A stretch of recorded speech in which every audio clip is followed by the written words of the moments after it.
And we're live. We're late, but we're live. And before we get started, let me remind you that we are covered by the BIPCOT No Government License, which allows for the reuse and redistribution of this podcast by anyone and everyone except for governments and the agents thereof. You can learn more at bipcot.org. That is BIPCOT.org.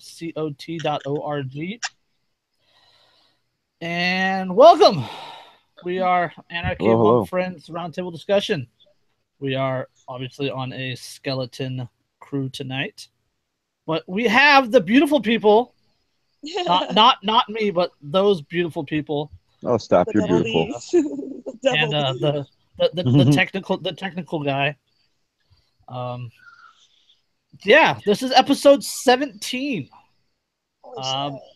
Not an appeal to authority is the name of this episode, and we have.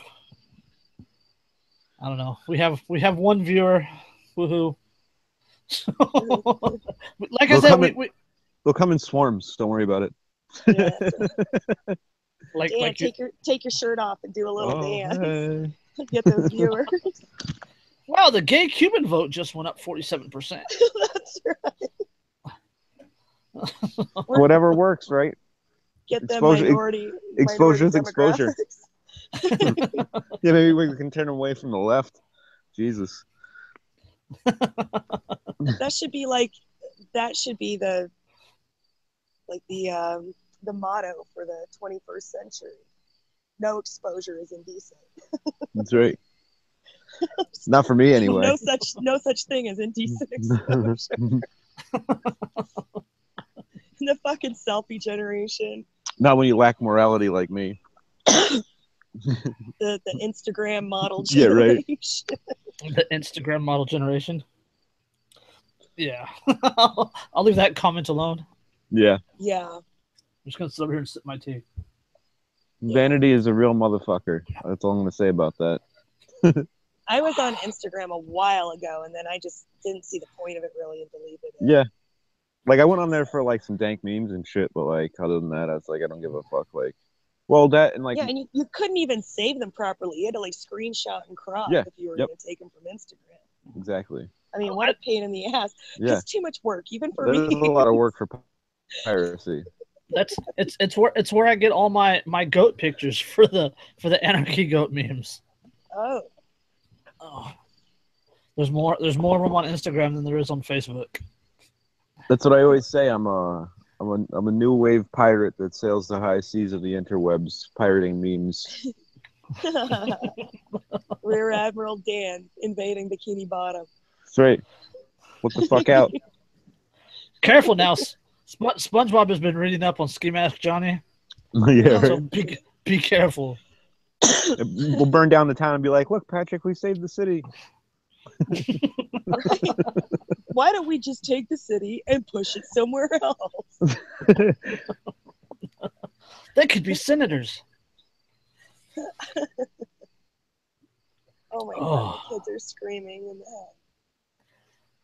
It happens. Oh. Yeah. This This wouldn't happen in a free market economy, Derica. I mean, you could beat your kids or sell them to your neighbor. Oh my god, I'm pretty sure that person I was arguing with today was like a sock for Rachel. Pretty sure. Who? Okay, you're gonna have to tell me what did I miss? Oh, fucking A. I got screenshots of most of it, but a couple of commies versus a couple of cappies versus me and some other guy who don't like fucking anarcho hyphens. Yeah. You know, and it was just. I mean, the thread was going so fast, my phone kept fucking glitching out. I think Caleb was trying to upload a YouTube video. So it took me like 2 minutes to write a comment like this fucking long. Yep. I hate when that happens too, when you're like in a heated battle. I know. Right. So I couldn't respond to everything. So they're like, the commies anyways, they're like claiming this victory. Oh, you can't explain it. Motherfucker, my internet isn't working right. Jesus. Right. Oh, free market doesn't work. Your internet's failing. Yeah. Socialize the internet, then it would work. Yeah. Exactly. Everybody would get poor internet then. Yeah. Well, that's kind of how it works, though. There would be more Wi-Fi than food. Hey, even North Korea has internet. I read an interesting thing today about how Kim Jong-un is the most capitalist North Korean president in history. That's not saying much. Huh.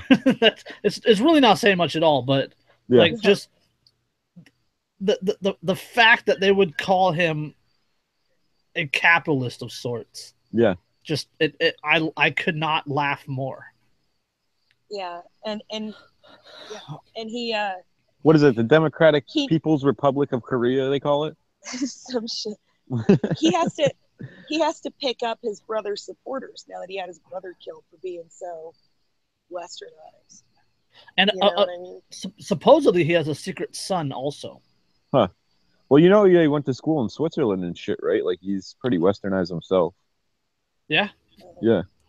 He was separated from the other kids in order to prevent them from killing each other, in order to get the dad's dad's position. I was going to say throne, but the dad's position when he died.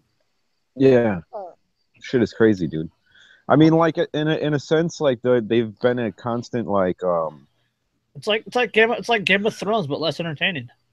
Yeah. Right. Well, it's been like a constant stalemate since like '53. You know what I mean? They've been like the war never stopped.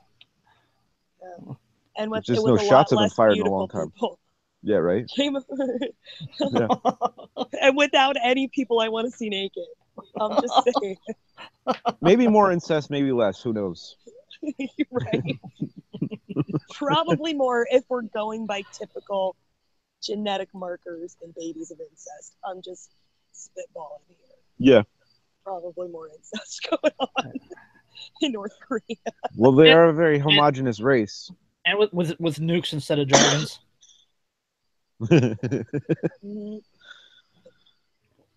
I just find it very ironic that they're like one of the last countries left that doesn't have a privatized or centralized fucking like Rothschild central bank. No Rothschild central bank, and they are not on the petrodollar either. Yeah, which kind of makes for a perfect storm of American intervention. Oh hell yeah! Well, they need some fucking democracy up in that bitch. Yeah, and it's like, well, if you're not gonna actually attack us, we'll attack ourselves and then say that you did, and then we'll attack you.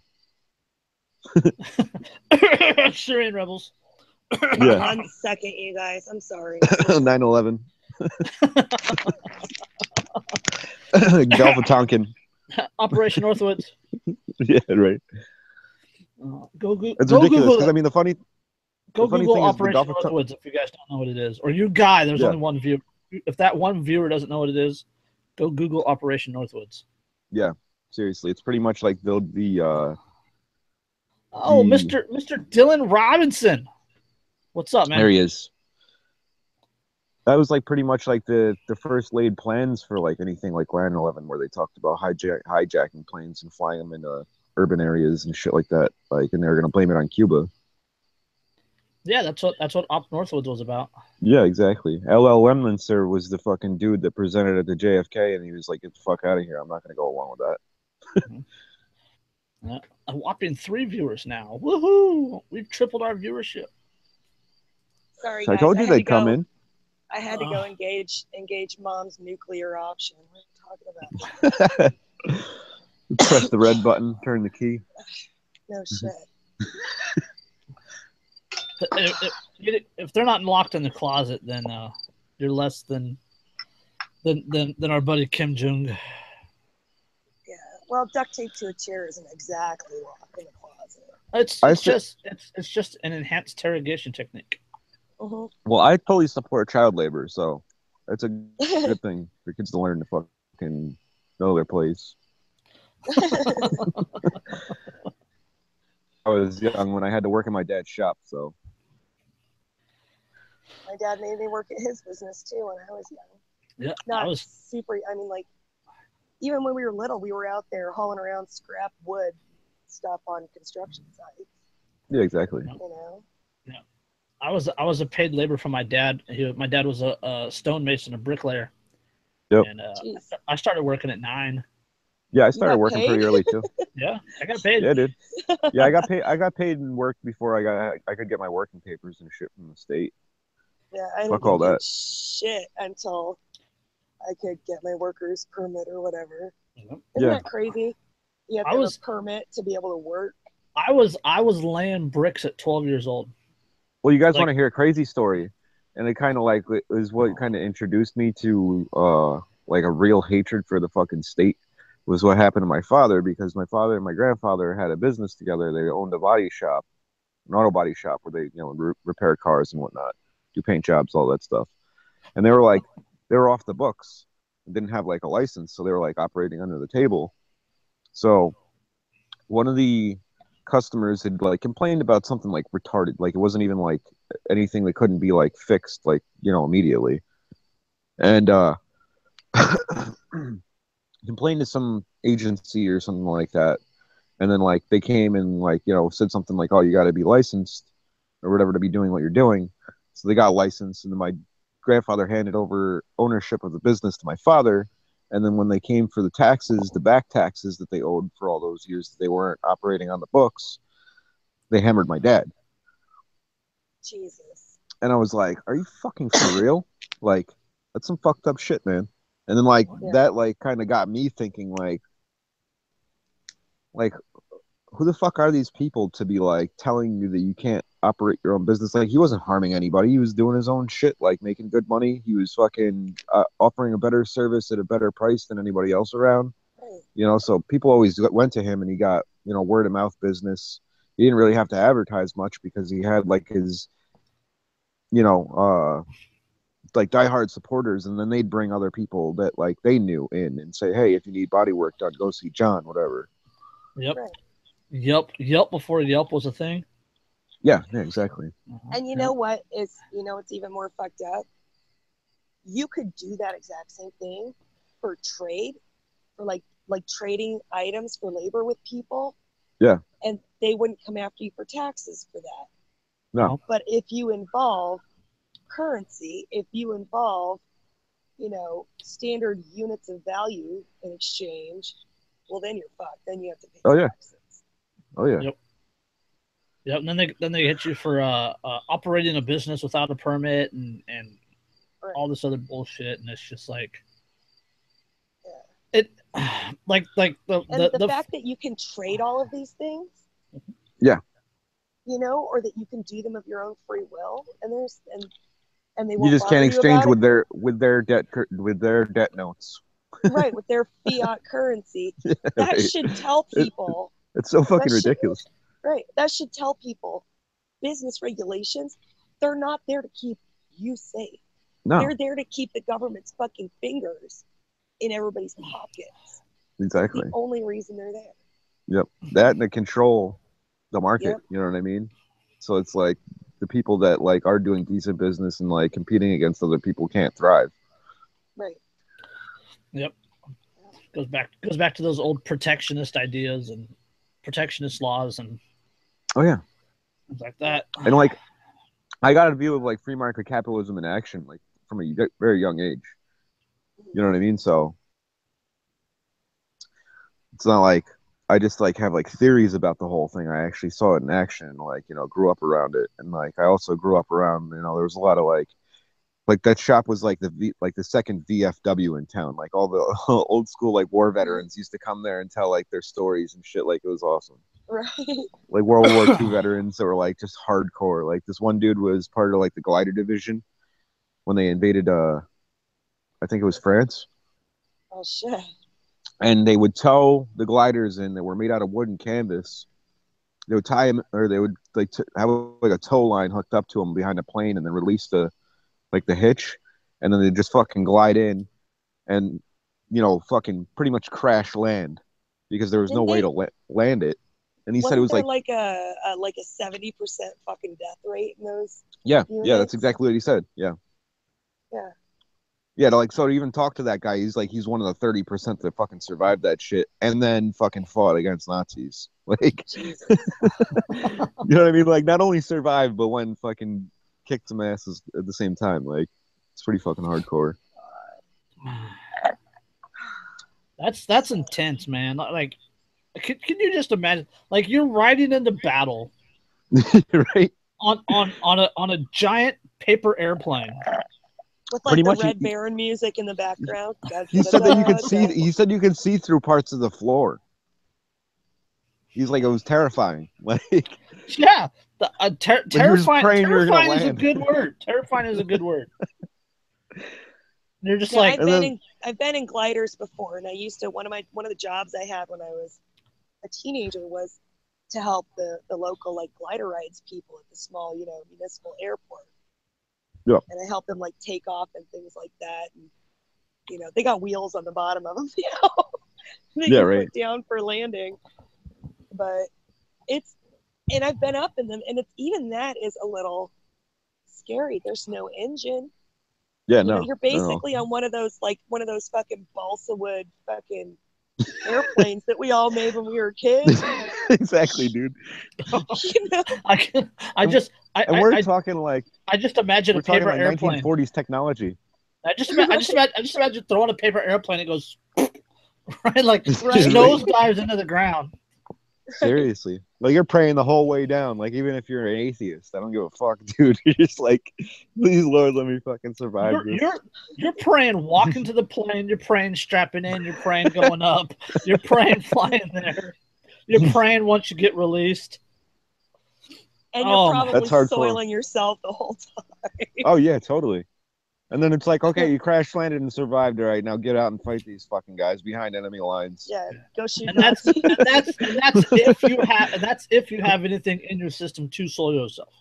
Yeah, right. Like the nerves alone, knowing you were gonna go do that, like who could eat? I couldn't imagine it. Yeah, I'd probably puke. I would probably puke. Chain smoking a pack and a half. Right? For real. Giving away your position.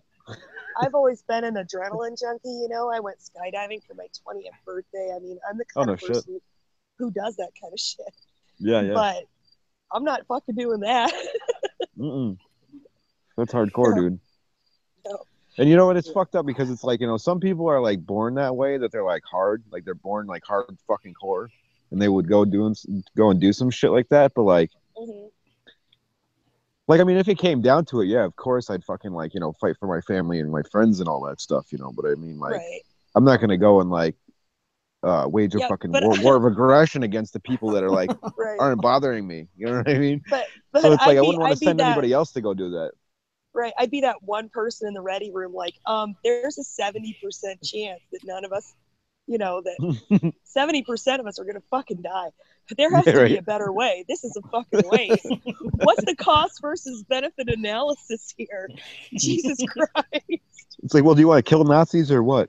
There's got to be a better way to kill Nazis, for fuck's sake. Oh my goodness. It's hilarious. Man, you and that ice in your cup. I know. Sorry. It really does blow out the ears. I won't do it again. I promise. I won't do it again. 17 seconds later. Unless you guys like start falling asleep on me. No, I'm not falling asleep. It's only 7 o'clock here. We don't want to be involved in your slurping, Dan. I know. Sorry. I get a little carried away with that. Yeah, we know you do. Fucking faggot.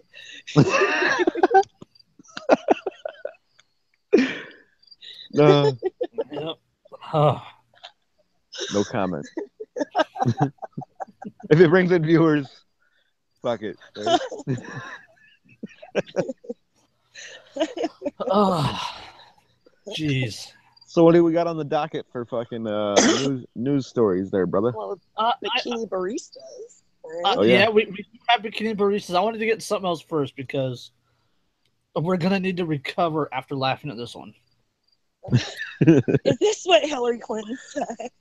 No, that was that. I hurt myself laughing at that one. That was a gem. I did too. It's funny because there was like somebody that made fun of that before she even said that in her book. Like somebody like posted it on Twitter about something about leftists saying like Like they would read 1984 and say like, I don't see a problem with this. This is fucking perfect. There's some Right. good. You know what I mean? Yeah. Or if people would have just complied with the government, there wouldn't have even been a problem to write about. Yeah, so ridiculous, dude. Jesus. All right, this one. It's like when Winston learned to love Big Brother at the end. You know what I mean? It's like, fuck, dude. Out of fear, yeah. So Yeah. this one comes from Dan's neck of the woods. Uh-oh. Queens lawmaker sues New York because she can't have sex with hubby. Right? A sex-deprived Queens assemblywoman is suing the state for firing her court officer hubby, saying that since he was canned, the two of them stopped getting busy. What? Assemblywoman Michelle Titus and her husband Eric DeBerry filed the lawsuit last month, accusing the New York State Unified Court System, which employs court officers, of wrongful termination and discriminating against black workers. The lawmaker, a Democrat, said in summons connected to the lawsuit that she and DeBerry quit making whoopee after he lost his job and the two grew apart. Oh man. So this is a couple. That, husband and wife, yes. Right. They apparently their sex life revolves around having power over other people. Like that's what they get off on. I'm getting to that. All right. So okay. Mr. DeBerry was always agitated. He was short-tempered and always defensive. Titus 47 said in court papers, I had to separate myself from Mr. DeBerry, and we stopped engaging in coitus. She said that the two became estranged because, quote, after dealing with stress at work, my husband was not pleasant to live with. DeBerry, who worked as a court officer for 16 years, said that he was fired in August 2014 after the court system put him on probation for allegedly telling a civilian, quote, shut the fuck up and mind your business. Sounds like my kind of people. Sounds like a real New Yorker, to be quite honest with you. Yeah, so she's the couple is suing the court system because her husband lost his job, and so he's always at home, and he's unpleasant to be around, and because he's unpleasant to be around all the time, she had to separate herself from the situation, and they've stopped having sex because and the state comes into that where the state's fault because they fired him. Let's take the state out of this and just say employer. Let's put this into a regular employee dichotomy. Yeah. That's not your fucking employer's fault or business. No. Yes. You fuck up and lose your job, the fallout from that's on you. Yeah. That's why you don't be a shitty employee. Duh. Yeah. Yes, but because it is the state, and she is a politician. She is an assemblywoman in the borough of Queens.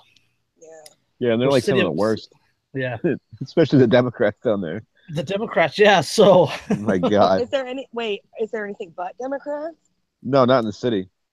Upstate, there's a lot of Republicans, but it's a lot like California. It's a lot like California in the fact that the urban areas are 99% Democrat and control. Yeah, exactly. Well, I just meant in Queens. Oh hell no. Yeah, no. All the 5 boroughs, it's like mainly Democrat. Yeah. Something about you cram enough people together to live their lives out in such close proximity to each other, and they become raging Democrats, raging liberals for some reason. I think it cooks their brains. Like the body heat, it just gets too intense from so many people, and it cooks their fucking brains. It's my opinion. Well, not only that, but it's like it's like such a melting pot down there that they kind of like side with like leftists because leftists are like, very pay lip service to diversity. Yeah, exactly. That's what I mean. Like they pay a lot of lip service to the minority. And the funny thing is, I think it was Malcolm X was the one that said it, that he said that Republicans, at least I can respect them because at least they're honest about their racism. But Democrats try and pay you lip service and, tell you that they're working on your behalf while they stab you in the back. Yeah. Well. Oh yeah. I mean, the Democrat Party, that's where the KKK came from. Yeah, exactly, dude. But people will be like, oh, that was the old Democrats. That's not the new Democrats. Oh, yeah. And magically, sometime during the 20th century, the whole thing flipped just like instantly. And, the bad guys became the good guys and the good guys. Yeah, that's why the Democrats are the good guys and they want all black people to have abortions and shit, because they're on your side. Yeah. Oh, boy. We got somebody else coming on, you guys. Make you exterminate yourself. Exactly. I can't tell you who it is. Uh-oh. I'm just gonna leave the surprise for you guys. Uh-oh. Oh, he's gonna jump on here real soon, hopefully. So yeah, I mean that's it's kind of ridiculous that you would sue the state for not getting dick. I mean, like, just to put this out there, somebody in Queens area throw that bitch some dick so she can just like let it be. What's hilarious is that she removed herself from the situation. Yeah, right. Voluntarily. Right? Voluntarily removed herself from the from the relationship. Yeah. Because she couldn't tolerate her big fucking diaper baby husband throwing a goddamn tantrum about losing his fucking job because he was a dickhead. Yes. Yeah. Wham. Crimea fucking river. Holy shit. Yes. Well, maybe she'd she should put in some effort and like try like sucking his dick or something. She'd get it. Right? Seriously. Sandwiches work wonders. Sandwiches work wonders. I will say that's true too. For the lulz, I almost hope this precedent actually gets set. You know what I mean? Like if this, if you this work for the state and you don't give your wife ass, if this went to court, like if it actually went like to higher level courts, I'm waiting for like a Reason magazine to cover it, or Mark Stossel, or John Stossel to cover it, or Mark Dice to cover it, or somebody. Yeah, right. God. I would settle for Julie Borowski. Like, it would be absolutely ridiculously hilarious. Yeah, definitely. Yeah, that's funny shit. Yeah, that's ridiculous, dude. To be quite honest with you. Do people have no fucking shame anymore? I mean, like, it used to be you didn't want to air all your fucking dirty laundry in a court of public opinion. So there were things you just fucking let slide. Yeah. Because they were going to make it into the fucking newspapers if you didn't. Yeah, right. You know what I mean? Jesus. Well, your sex life just made it into the newspapers. Good job. Or sorry, your lack of sex life. Right.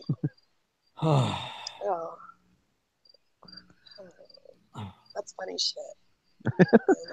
That's funny shit. See, that doesn't surprise me though, because it's like from fucking Queens. So. Yep. What the hell is wrong with people in this world? Like I know some really cool people from down in the city and shit, and like they're like legit, like they're like real like straight up people. But then you got like the fucking morons down there that are like, I don't know. We call them cityots up here. Cityots? That's a good one. Because I mean, they come up here and buy all this shit up because they got all the money and shit, and it's like too expensive to own anything down there. Yeah. Well, they can't because their own fucking stupid policies they voted for make shit too fucking expensive to buy there. Exactly. And then they'll come up here and fuck it up. Right. So they get these huge salaries to compensate for living in the expensive city, and they still can't afford to buy the shit in the fucking expensive ass city. So then they come where it's less expensive to spend their money. They're doing it all over the goddamn country. There's people moving to my hometown from New York and LA, driving up. And my hometown's this little town in Oregon. People are moving there, driving up the fucking property values. Oh, yeah. Driving up the cost of everything. And now people who live there, have lived there their whole lives, can't fucking afford to live there anymore. Yeah, that's how it works, man. Mm-hmm. I see it where I live, too. And it's funny because it's like the people just came up from the city and bought the Stewart house down the street. And it's like, That place has been there. It's like an old school like hotel like slash bar, and it's been there since like 1884. It's like really old school building. Like everything in my town is like historic kind of. And Oh yeah, all over around here. I mean, I'm 15 minutes from the farm George Washington grew up on. yeah, exactly. Yeah. You know. Yeah. That's like one of the cool things I like about living around here is like a old school kind of historic artsy town on the river. Yeah. But yeah, they just bought it for like I think it was like $1.6 million or some shit like that. Like it was nothing. Yeah. And then they're like gonna do like mad renovations to the place, and it's like already really nice. It flooded out. It flooded out twice though. When we had Hurricane Irene and then Hurricane Sally, because the river just fucking flooded the banks. Like during Irene, it was like the absolute worst I've ever seen. I was like, holy shit. Jeez. Oh, join us or what? Yeah. Well, we've been house hunting around here. Yeah. You guys know that. And, yeah. How's that been going? you know, we have options. We just need somebody to fucking buy our house already. You know? Yeah. Right. But there are a lot in our price range. There's a lot of really historical, like old, stone farmhouses. Nice. Like shit from the 1800s and first decade of the 1900s. Awesome. And, I love old school shit like that. Oh yeah. Yeah. And there was one place up in Hagerstown that I thought about looking at up near where Mark lives. Yep. That's from like the 1700s. So oh wow. Like stone. And it's crazy because thing. like I love places like that because like you can see like all the woodwork that they did, like and all like the craftsmanship that they put into that place. Yeah. And it's like it's totally nuts because like I used to go to like Rhode Island every summer with my family and whatnot, and we'd go every like other summer or so often we'd go on the mansion walk there that's on Newport in Rhode Island, and it's like the Astor Mansion and like all the fucking mansions like kind of like in a row, and it's like right on the ocean view, and it's ridiculous. Like those houses are like some of the nicest houses in like probably all of the East Coast. It's like the old money. Who's joining us? Old money. I just saw who's joining us, I think. You think? Was that a notification? The mystery guest? Is it? I got a notification anyway. What was it? He messaged me and I sent him the link. I don't know, that was like 5 minutes ago though, so hopefully. Hopefully Mark will join us. Eventually. Oh, Mark? It's Mark? Yeah. Sweet. I miss Mark. Who did you think it was? I don't know. I'm not going to say no. I guess that was just a random notification from a different app. I just kind of caught like in my peripheral vision. Oops. No. All right. Well, how about one more while we're on the subject of New York and Cityites? Okay. Sounds good. This is also from New York because I just obviously said that. Taxi medallions, once a safe investment, now drag owners into debt. Yeah. Owning a yellow cab has left Isa Isaac a deep debt and facing a precarious future. It was not supposed to turn out this way when Mr. Isaac slid behind the wheel in 2005. Soon he was earning $200 a night driving. 3 years later, he borrowed $335,000 to buy a New York City taxi medallion, which gave him the right to operate his own cab. Now let's say they said that they used to be good investments. How's that a good investment to spend that much money begging the government for permission to drive people to the destination in exchange? They get to that, yeah. But now Mr. Isaac earns half of what he did when he started, as riders have defected to Uber and other competitors. He stopped making the $2,700 a month loan payment on his medallion in February because he was broke. Last month, he sold it to help pay his debts. Okay. It's more than twice my mortgage. Right? Yes. Fucking crazy. Quote, I see my future crashing down, said Mr. Isaac, 46, an immigrant from Burkina Faso. I worry every day. Sometimes I can't sleep thinking about it. Everything changed overnight. Taxi ownership once seemed a guaranteed route to financial security, something that was more tangible and reliable than the stock market since people hailed cabs in good times and bad. Generations of new immigrants toiled away for years to earn enough to buy a coveted medallion. Those who have them took pride in them and viewed them as a retirement fund. Uber and other ride-hail apps have upended all of that. Just as homeowners face ruin when the housing market sank, struggling cab owners in Chicago, Boston, San Francisco, and other cities are now facing foreclosures and bankruptcy.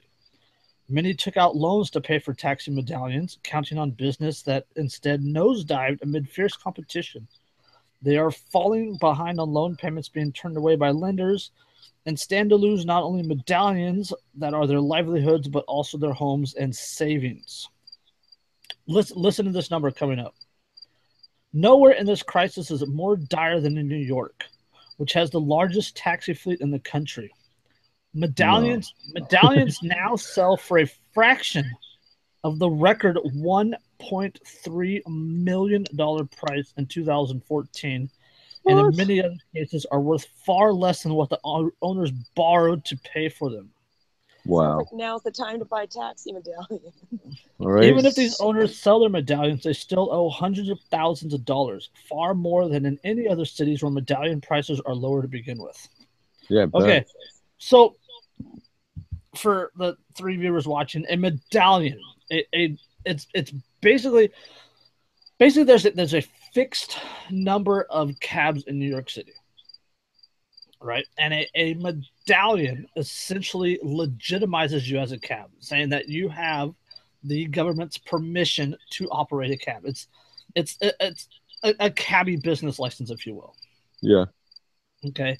So if you don't have this medallion, you are an illegal cab and subject to fines and penalties and even arrest. Like they'll confiscate your cars and shit if you don't have a medallion. And is this for individual cabbies or like the cab companies? It's cab Does the company. company just have one? Cab companies. Okay. All right. Okay. So basically, these people are borrowing hundreds of thousands of dollars. A record, 2014, a record $1.3 million for a single fucking insane medallion. Yeah. Right. That's just a license to operate. Like, that's all. That's exactly all it is. It's think of it like 2004, 2005. Spending that much money to operate a Blockbuster video. Yeah, right. Hola. Right? Hola! There he is. Hey. What is up, Mr. Look Mark? who it is. What up, brother? What's happening? Not man. What the hell, dude? Long time no see. I know, right? I managed to make it. I got some internets hooked up. Nice. Nice. I tried to work it out on my phone, which is cheap, and ghetto phone didn't work, so I'm on my iPad. So I apologize for the audio or the video quality. No, it looks and I'm sounds on good. my phone. Well, I know I'm looking good, but This guy. that's just how I roll. No, it's fine, Mark. You're good. Yeah, brother. we were just talking about how New York taxi cab owners had to purchase taxi medallions to operate and shit without being fined. I have never. Nice. Let's see. I've ridden in cabs maybe 3 times in my entire life, not including. I've never ridden in a cab Uber rides. wait, no, I've ridden in one cab in New York City once on New Year's Eve. So I don't know much about this That topic. shit's probably really but- expensive, I bet. Not unless if you know where you're going and you tell them where to go and they don't take like the long route, because they'll intentionally take you the long way so they can make money. But Right. Right. So my question is who are people buying the medallions from? Other cab companies that are selling them off, or do they buy them from the government? Some have to be bought from the government. Okay, like I said, there's a fixed number out there, right? It's not a fiat thing. There's a fixed number of medallions out there, and so the government issues only so many each year. Is that, or they only expand it with population? Period. There's only so many. Period. And then like existing cab companies have them, and then like a cab company goes bankrupt, it goes out of business, they sell their medallion. Like they literally put it up on the auction block. Okay. And then there's other situations where the state or the city will come in and confiscate, through taxation or back taxes or penalties or whatever other they broke the law. That's like theft, Oh, absolutely. And just a little.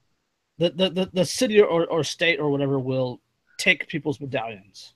Yeah. And then they'll sell those and put those up on the auction block. Yeah. Okay, to recoup whatever they think they're owed. Yeah. So even the mafia wouldn't even fucking do that, I don't think. No. Like the mafia.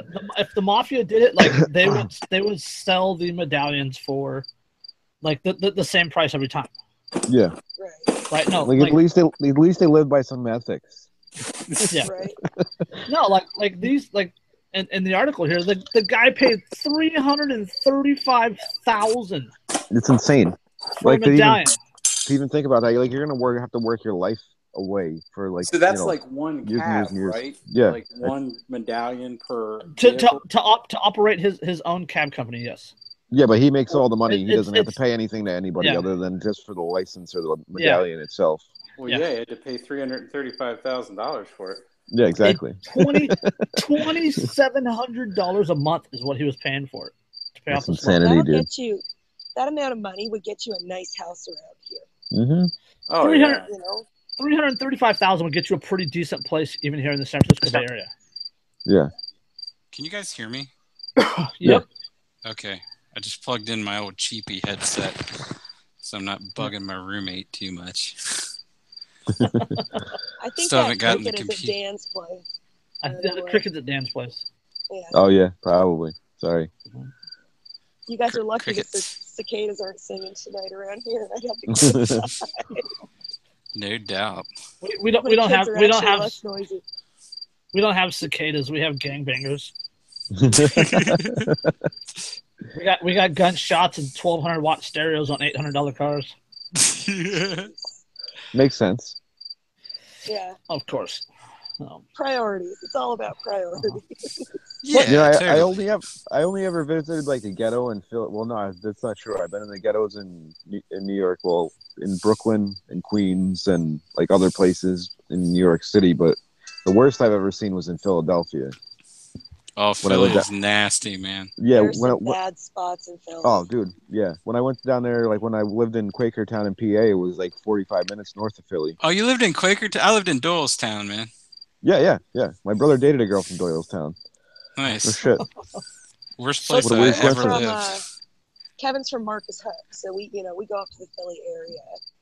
Yeah. So often. I mean, there's some really nice, don't get me wrong, there's some really nice places in Philadelphia, but like if you go into the ghetto, it's like probably the worst place I've ever fucking seen. It's like a third world like war zone. Oh yeah, there's Detroit though. there's a really famous documentary about a guy that was living in West Philadelphia, was born and raised. On the playgrounds where he spent most of his days. Chilling out, maxing, relaxing, all cool. Shooting some ball outside of the school. Yeah, a couple of guys who were up to no good. Who were up to no good. Started making trouble in his neighborhood. Got one little fight. And his mom got scared. Yeah. She said, Dan, this is all you. Yep. Yo, home's the Bel Air.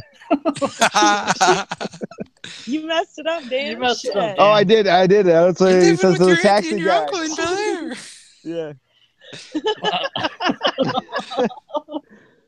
God, we are old. Yeah, we are old. I'm kind of high, and I've been drinking a little bit, so excuse me. Me too. But I love Fresh Prince. I love Fresh Prince, though. That was my shit. Hell yeah. Like, if you couldn't do the Carlton, you're a bitch. I just use that I used the Carlton as a gift the other day. Nice. Yeah. I never even thought about that. Gotta That's fit fucking that brilliant. in every kid. Yeah, it's a good gift. So, all right, what's next up on the did we exhaust the? No. There's one more article that I wanted to read on the medallion front. Okay. Oh yeah, And I just wanted to say about New York. It's like they It call it sucks. the Empire State for a fucking reason. You know what I mean? It's like highly one of the most. Yeah, for real. It's like, do you want to talk about swamps in terms of like politicians and shit? Go up to Albany. Like the place is fucking riddled with them. Scumbags galore there, and it's like taxes are super high. I live in an hour and a half to DC. Okay. Yeah. Well, yeah. That's the swamp of swamps, but New York's pretty bad for state government. Mordo or on the Potomac. DC has it is. That's exactly what I call it. Right. DC has some really rough neighborhoods too. Oh, dude. Well, I mean, it's kind of reflective of like, you know, the but the people that run the place not as well. just DC though. That shit spreads into PG County in Maryland and Anacostia in Northern Virginia. Oh yeah. Yep. Oh yeah. So, back on the medallion thing. Later this month, there is an auction that is going to be selling 46 medallions, and it is expected to raise up to $450,000 per medallion. God damn! Wow. What? Yes. How, if they're worth so little now? If there's so many of them up for auction, why would anybody pay that much for any of them? Why would anybody pay anything for anything anymore? That's how they work liquor licenses down here. So that's like over $10 million, right? Something like that, yeah. Jeez. 46 at 450. That's like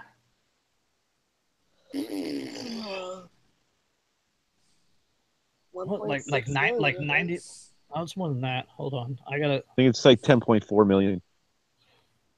If I did the math correctly. I'm high AF, but I can do math like a motherfucker. I'm high AF and I can't. Yeah. I got Kevin asked me to do algebra the other day. I was like, I got a 20,700,000. Like, how much? Damn, so I was a little off.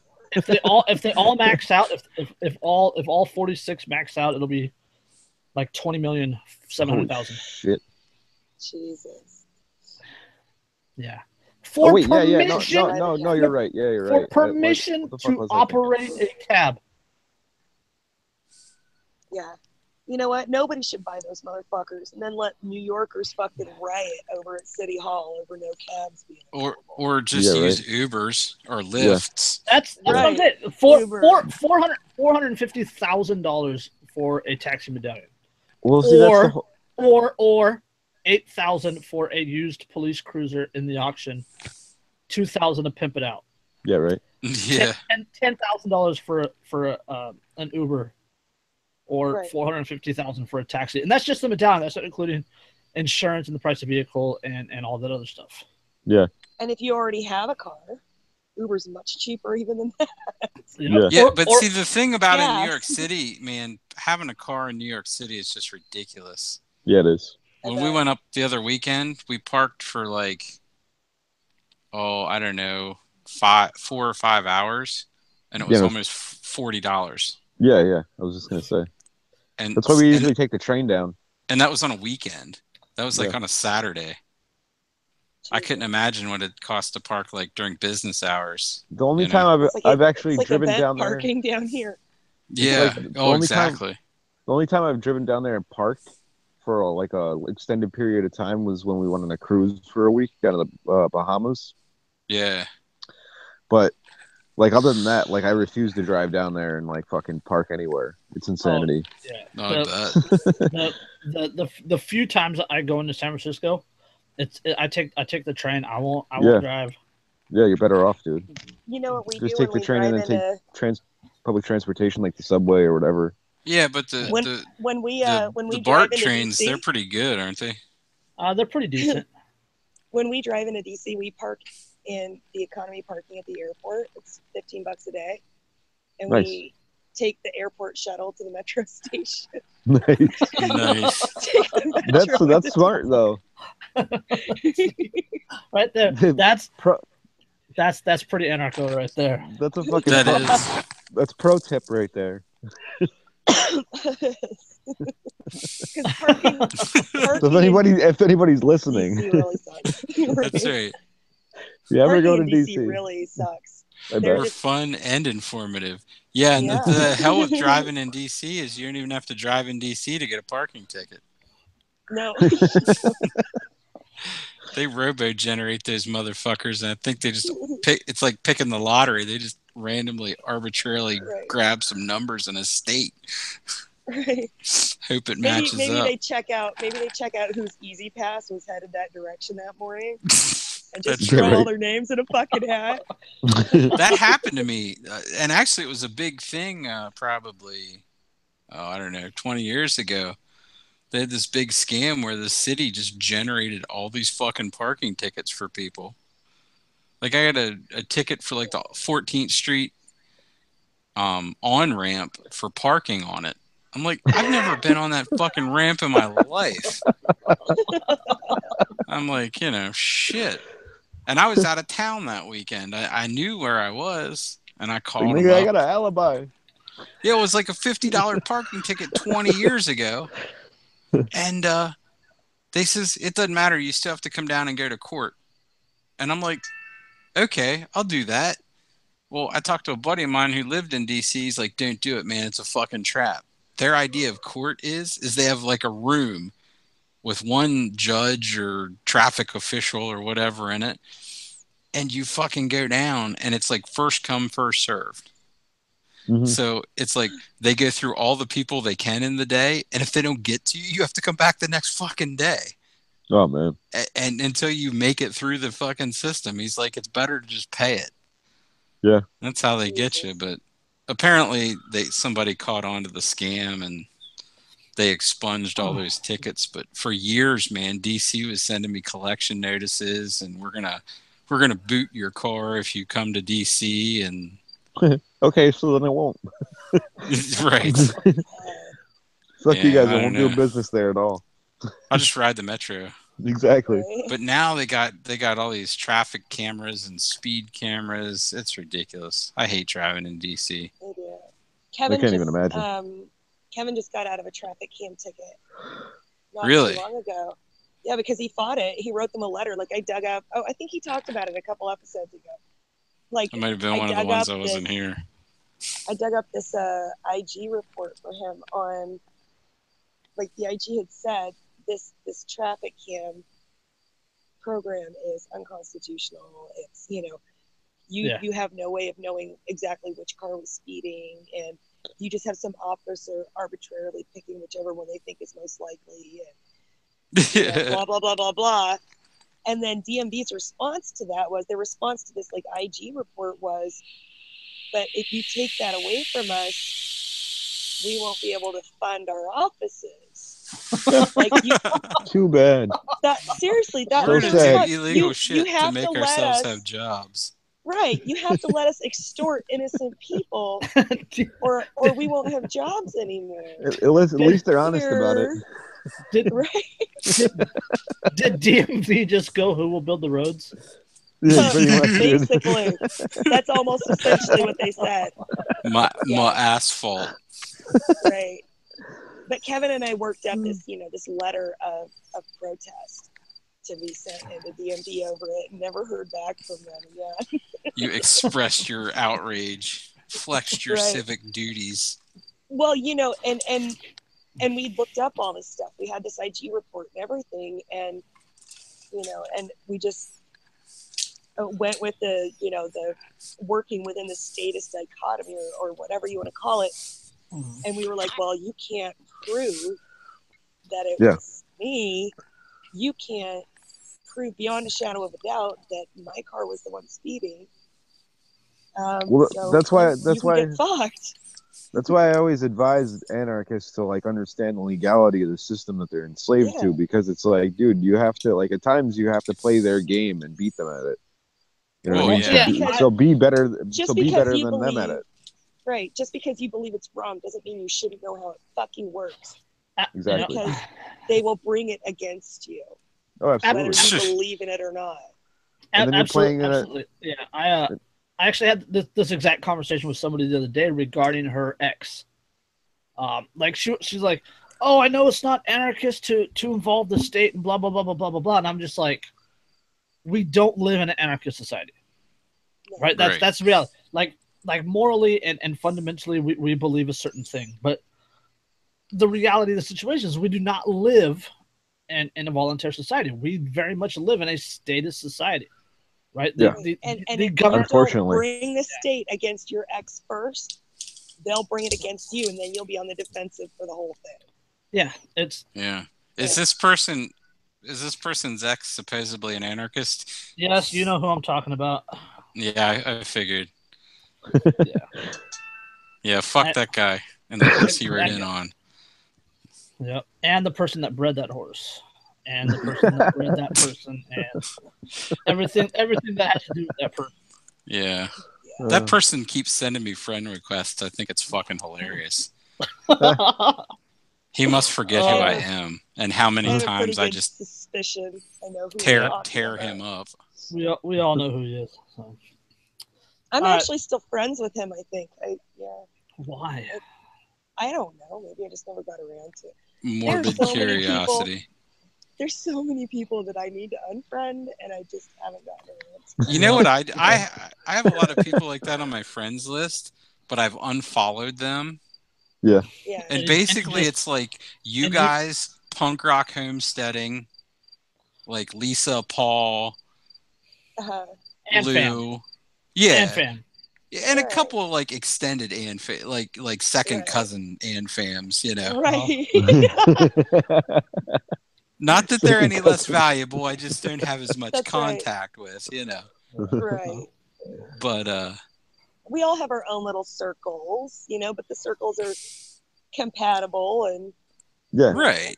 For the most part. It's funny when they start clashing. I get a kick out of that. You know, but I do appreciate the people that like. I do the appreciate anarchy people among that. Friends. Yeah, exactly.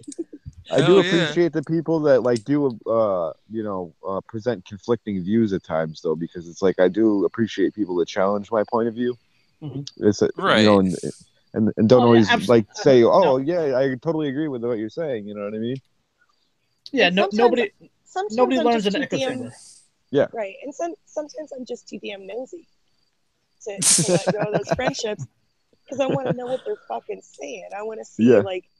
I usually do it for the entertainment value. Yeah. Well, and I do it. It's just, you know, it's kind of like we were just talking about. You got to know the law because it's a reality of life. Well, I feel like I need to know what the people I disagree with believe in. You know. Yeah. Well, of course. Keep my eye on. Like Jason said, if you operate in an echo chamber, then you're never going to understand your opposition or whatever, you know. So it's. That's right. Yeah. Exactly. Yep. Yeah, you probably did just say that, and I'm a little high and drunk, and I'll miss. Hey, I'm still commenting and posting on Wolf. I see opposition all day long. Oh, I'm sure, dude. Yeah. I'm sure. God, neocons, man, neocons are taking over that page. It's crazy. Wow. I need to get back on there. I posted more lately than I had in a while. And you're commenting as you instead of Fair Force 1 too, which is like a little weird, but I get it. Well, it's only because of my phone. Like, I go into it because it's a notification in my regular Facebook. And, like, I'm not in the Pages app. I get notification every once in a while to my regular Facebook.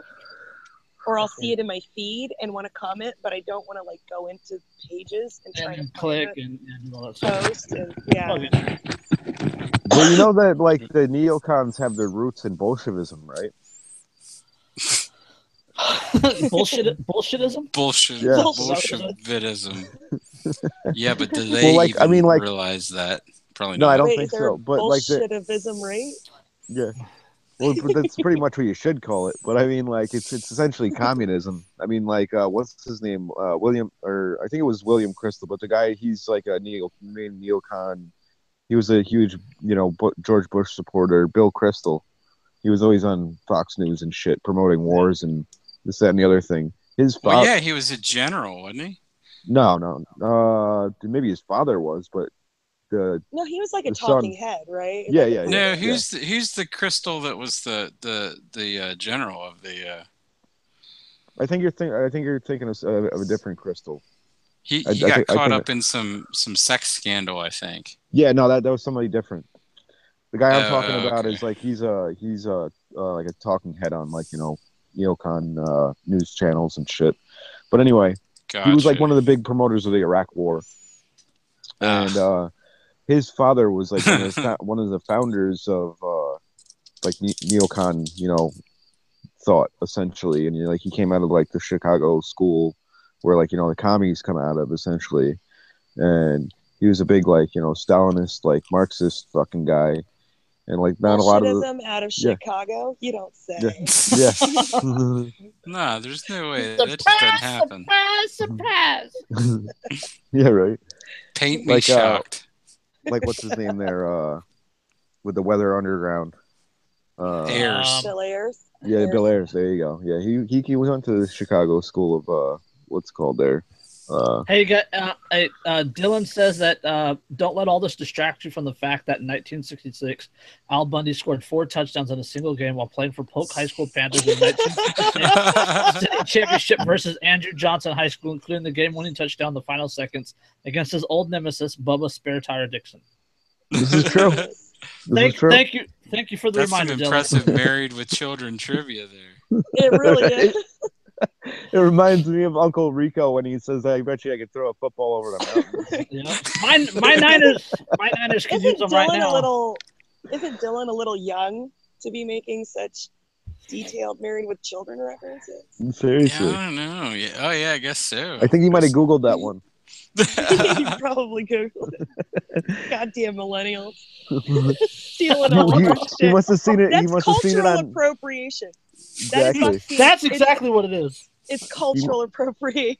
He must have watched it on Netflix and then Googled it. Fucking kids guys, these days. There are reruns on TV too. So. Oh, No, that's true. That was like one of my favorite shows growing up, though. I wasn't allowed to watch it when I was little. I Dude, had to that wait till show's I was like older. raunchy. Yeah. All right. Let's move on to one of Mark's favorite topics. Oh boy. Ah, Goats? bikini baristas. Oh, now you're talking my language. No, like last We should go out for and coffee boobies. sometime. last episode, we brought up the fact that Everett, Washington, Coffee and chi-cheese. titties Can't and go wrong there. Yeah. I don't know something. Diddy on the titty. I just No good sidetrack, Jason. there's a picture in this article. I'll send it to you later, Dan. And just I think but- I wasn't the cover photo of the article because she was pretty hot. I don't know. Okay, so last episode we talked about Everett, Washington, the city of Everett, passed a law banning bikini baristas under some BS law. So I didn't 'Cause even they're know that cunts. was the thing. Bikini baristas. no, it's cut like drive up coffee shops, Mm-hmm. and all the women that work at the little drive up coffee shop, they wear bikinis and they serve coffee and Nice.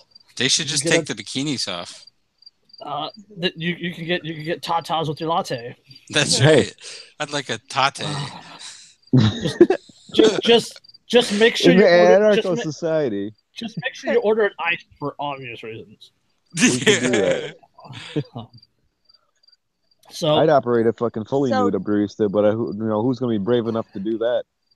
So the Just be thing careful was if you ask them to stir your coffee. Exactly. So the thing was that Everett thought that there was some other victimless crimes going on. yeah. Yeah, They, yeah. Prostitution or essentially, whatever. essentially the law that was passed by Everett, Washington, was basically akin. Like the punishments were literally the same as prostitution For Right. serving coffee in a bikini.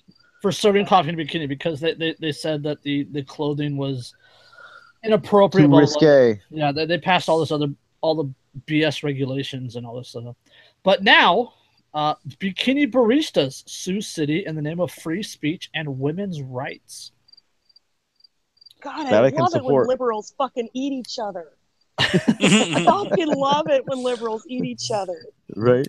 Yep. At least it's Oh for a my good God. cause. Bikini baristas in Washington state are suing a city on its ban over serving quick service food and drinks with bare shoulders, midriffs, or upper thighs. On Monday, a group of 7 baristas and 1 coffee shop owner filed a federal lawsuit alleging the violation of their right to free expression, privacy, due process, and equal protection. This is about women's rights, said barista Natalie Bajurk told the Seattle Times. She's right. The city of Everett isn't claiming that the regulations serve any food safety or public health purposes. According to the assistant city attorney, whose name I will butcher and not going to try to pronounce, the point of the dress code is to prevent unethical coffee stand owners from pressuring employees into showing too much skin and to keep baristas from giving customers a peep show for extra cash. Oh, What that'd the be hell terrible. is wrong with that? They're just legislating morality again. Yep. Exactly. You know? Yep. And they're just boobies. Under Exactly. a pair of I wish I could August, show my boobs for fucking money. you can show your boobs whatever you want. Damn, I'm sure someone will pay you I'll money. send you a quarter. I could probably The show stamp will my cost boobs more for than money. that. Yeah, we'll trade stamps. There we go. There you go. Send you like prison. If you just like what you need a sign. You need a sign that says we'll put shirt back on for money. Yeah, right. Exactly. I need commissary, nigga. Yeah. Well, if I wanted to show my boobs for money, I'd have to do it in a sideshow. So, Oh, stop it. I'm serious. They're enormous. They're like gross. Like, they're huge. We'll be the judge of that. Come on. Exactly.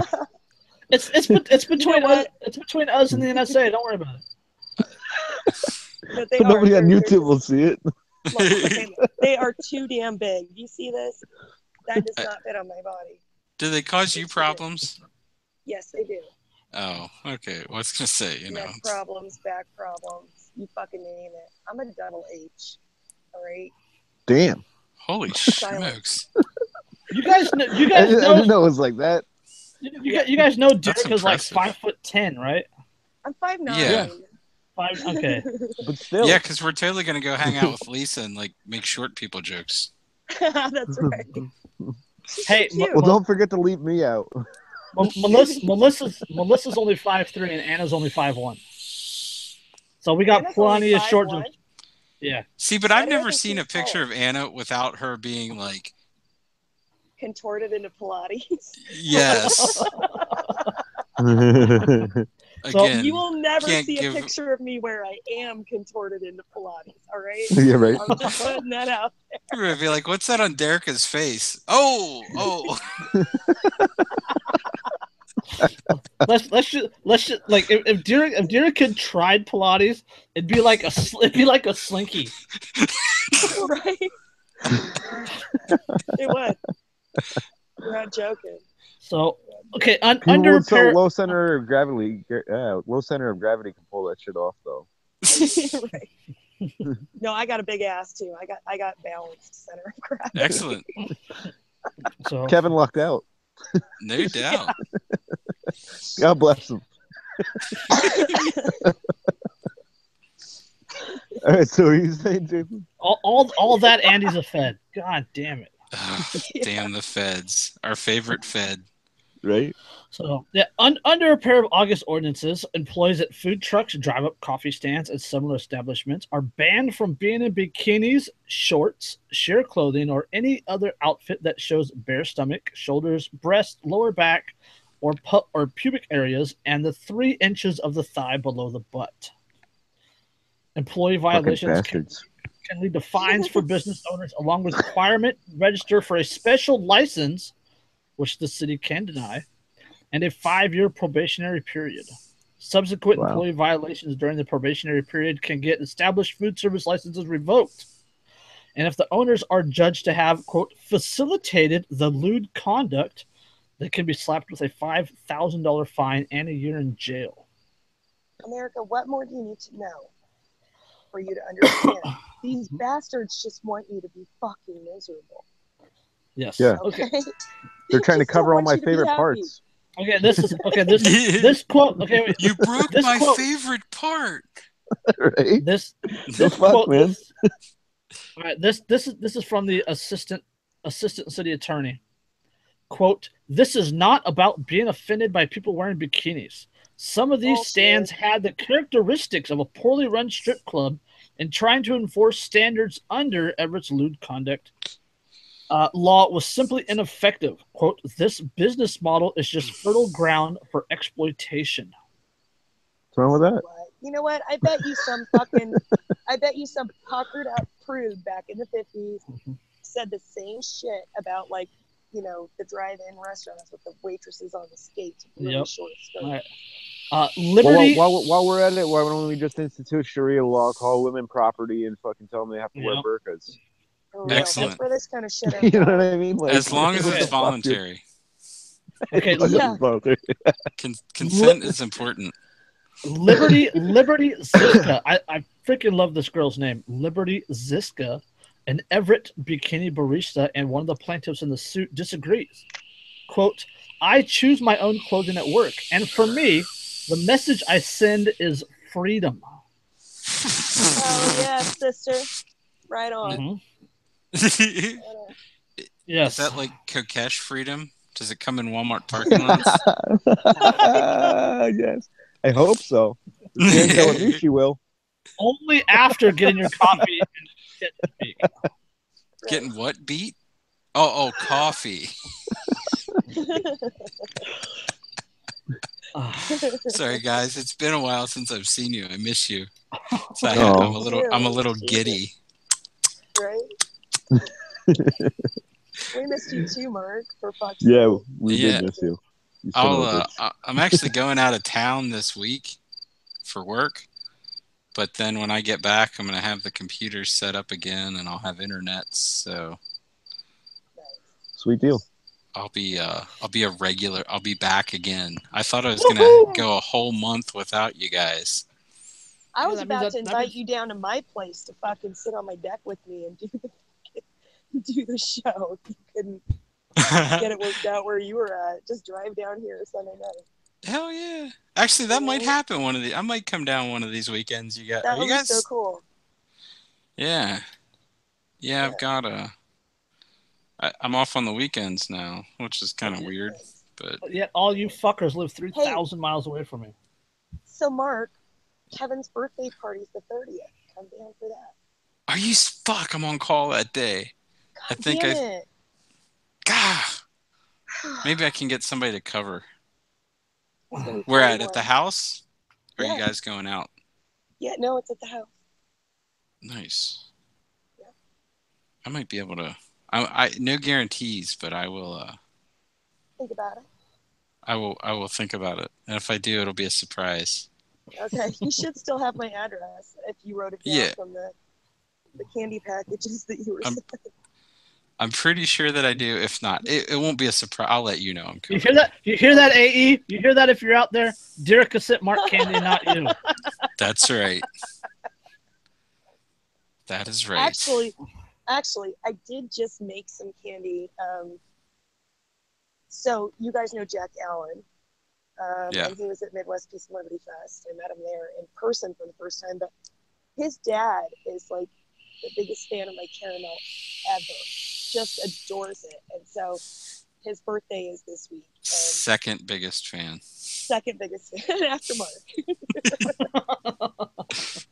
But his birthday is this week, and Jack asked if I could swing that, and I had to send some coffee syrup, some vanilla syrup to Lou anyways, so I had to get the storage unit for that. That was already made though, gotcha.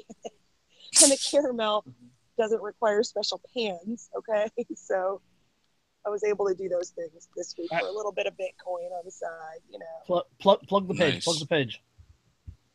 It's the Confectioner Punk. Everybody go look at it on Facebook. Hit the shop now button once I have a new house. I know. Or My online if store. you're really hungry, go by her house. Right. Yeah, I told just knock on AE, the I was door. like, you fucking want your brownies to start up again? Buy my goddamn house. That easy. Yeah, there you go. Oh, I didn't think AE would fit in too well in like mid-central Virginia. Yeah, no. This is the Bible Belt. He seems a lot more of a West Coast kind of guy. Yeah. Fuck you. Well, you could get out. Well, I know I'm not going to give you too hard of a time. AE belongs in California. Yeah. You cannot move to Ohio, though, because what happens when people move to Ohio, they disappear. They do. God damn, dude. They absolutely do. I'm not. Yeah. They go all Thelma and Louise. Both of them. The Melissas. I'm telling her you did that. Oh, she'll see. She knows. Both of them do. Every time Listen to me, baby. one of them tags another in something, I say yeah, and fill the comment with scissor emojis. Oh my god. There's a gif of that. You remember the South Park episode where the teacher finally gets his sex change and he becomes a lesbian and they scissor? And he's like, oh yeah, scissor me, baby. There's a gif of that. Did you see it? Nice. I'll have to look that up. Both of them were supposed to come on the show. Really? Yeah, they both backed out. Turds. Yeah. Ugh. They were tired. Never mind. All that. I was just gonna say. I'm just gonna save that for off air. Oh. We haven't done a lot of like anarchy talk tonight. Not a whole lot. No, we're focusing on the Among Friends Well, bit. we got Mark. We got Mark here. Like, right. Oh, I mean, what do you expect? You've got like the anti-activist here. I'm the slacktivist. Right? Well, I mean, we started 40 minutes late, and we got Mark here, and we covered 3 articles. So hey, that's not bad. It's not bad. We still got. I still got 2 more articles linked. So did we lose Dan though? I don't know where Dan is. Maybe he got droned. No, he's muted. Maybe that spider came back and bit him, or the bees that he was talking about. Probably had to go take a leak. So. Possibly. Who knows? He's on a cell phone though. He could have taken it with him. No thanks. That's true. That's true. He could have. I wouldn't advise it, but he could. Well, yeah, I may said do that to me today. Declan said that to me today. He walks out back on the deck. I'm sitting out here having a smoke. He goes, "Hey, Mom, can I come out here just to take a leak with 4-year-olds?" You gotta get that boy straight. You don't ask. You just saunter out, whip her out, and let her rip. You're right. Well, that's what his brothers do. It's easier to seek forgiveness than permission with that sort of thing. That's right. That's right. I just don't like them peeing off the steps because they're peeing right where everybody steps on the yard. You know, when you take that last step down, and it makes like the grass green at the bottom of the steps. So I'm like, no, look, there's a peeing tree. Okay, we have a peeing tree on our property. It's a holly, and it's right at the front of the house next to the garage. You know, and at first I told the boys to piss on it because I wanted it dead, and I didn't know that they need acidic soil to thrive. when we moved in here, that thing was like 3 sticks sticking out of the ground, and now it's like 15 fucking feet tall, and it's like 10 feet around because my boys have been pissing on it for years. So. Yeah, that is fantastic. That is fantastic. Yep. Yeah. It's the only green thing in the neighborhood in the winter. The only green thing in the neighborhood in the winter. Seriously, the pea tree. Living in this area, right? The pea tree. Living in this area is like being in the fucking Blair Witch Project. After all the leaves have fallen, that's what it fucking looks like. It's like depressing. Yeah, it makes me crazy. I need evergreens. This place makes me insane.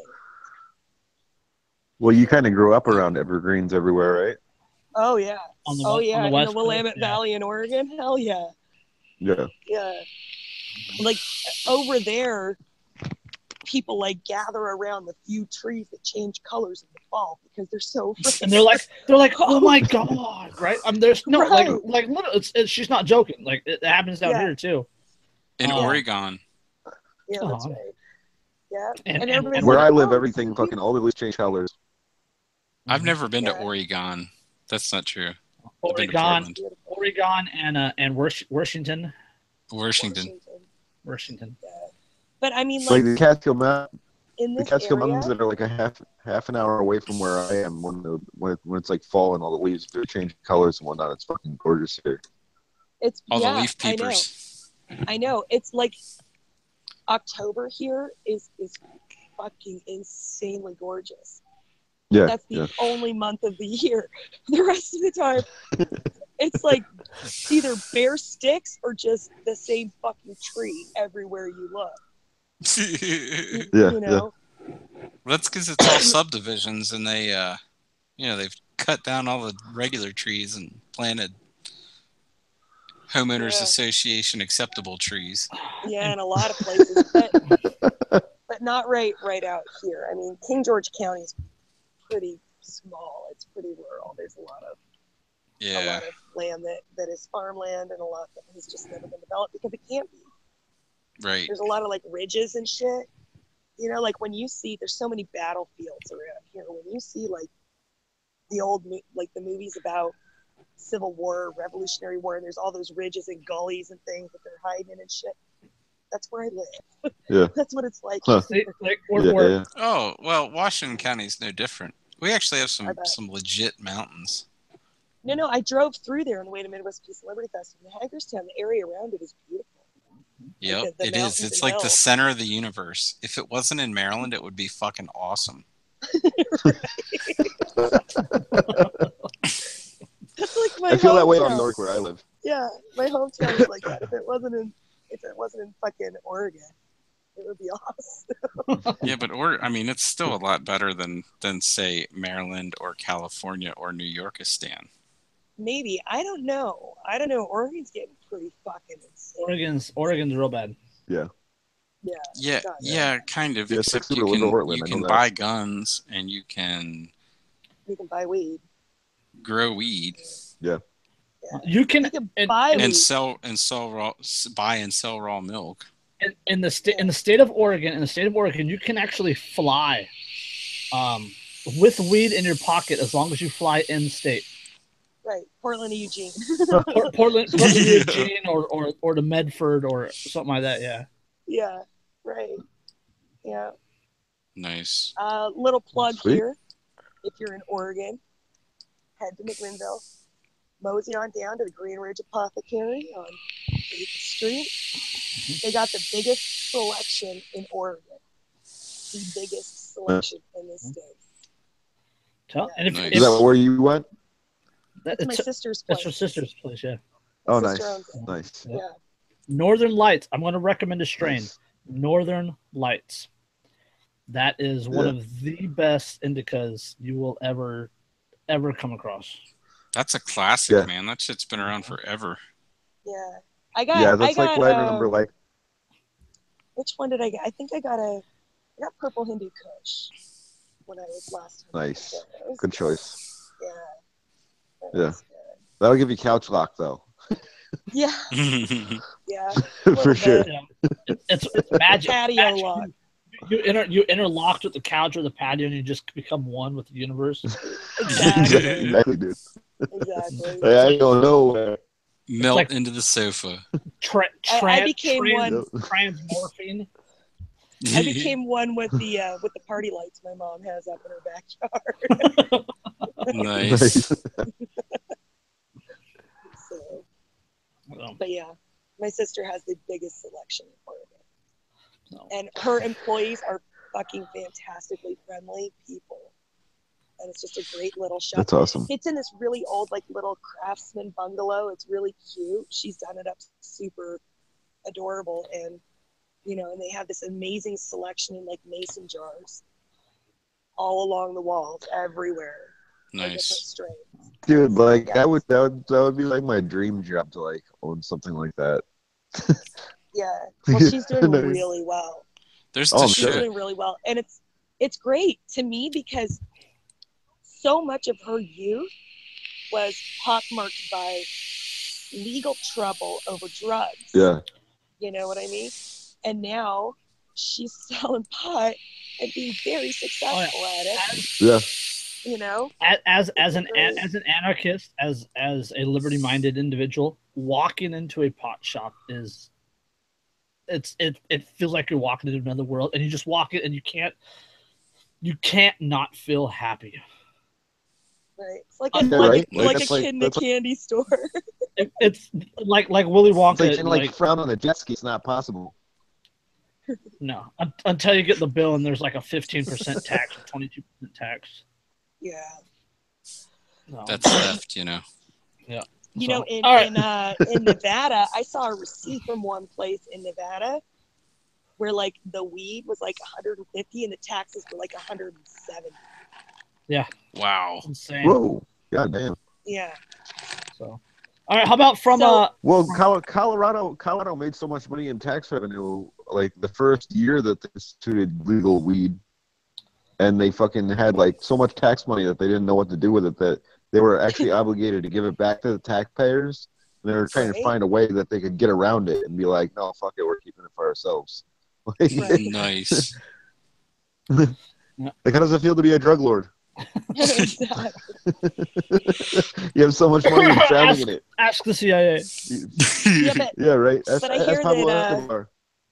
but I hear that in Nevada, the legal dispensaries aren't taking off because they've Well, of attached course, so probably- much tax to it. Yeah, No, because Yeah. it's like It's a not- 55% no, tax. No, it's not the taxes that are the issue. It's the distribution. When Nevada created Oh, yeah. their legal laws, they took the ability to transport it to dispensaries and gave that to the alcohol companies, like the alcohol distribution. Like they're responsible for shipping pot to the various dispensaries, and then the alcohol distribution facilities are like, wait a minute, we didn't want this, we didn't ask for this, we're not going to do it. So then they had to scramble, and now there's like a patchwork of like 12 different privately owned companies that are the only ones that are legally able to transport cannabis to the dispensaries. See, and when I was in my sister's Yeah, it's dispensary, fucked up. just like checking it out, I did like a secret shopper thing there. You I know, where think they Dan didn't got know I drained. was her sister. And when I was in there checking it out, she had one of her suppliers come in from his own grow with, you know, like the locked briefcase bringing what they were selling her from their grow operation. Like it was direct delivery. Yeah, From yeah. grow operation to her That's how it should dispensary. be. Wow. Yep. That's how it You should absolutely be free to deal with whoever you want. You know what I mean? It's like you shouldn't Yeah. have restrictions put on you by the state, and it's fucked up because New York State is like really fucked up in terms of their medical marijuana stance. It's like you can do tincture and you can do like edibles and shit like that, but there's like no smokables allowed. Jesus. I mean, I think you can like vape like CBD oil or whatever the fuck. I don't know exactly how that whole thing works, but like my doctor was saying about it, he's like, you know, with your back pain and whatnot, he's like, you know, you can get a medical marijuana license through me. He's like, because I'm one of the few doctors that actually like, you know, prescribes that kind of thing around here. He's like, so, you know, think about it. He's like, but it's like the whole thing is that like it costs like $250 for the fucking medical license, and then fucking like whatever I buy in terms of edibles or whatever for myself for the month, I'd have to go like, you know, half an hour up north to Hello? Albany to a dispensary, We got and you. then We got you, Mark.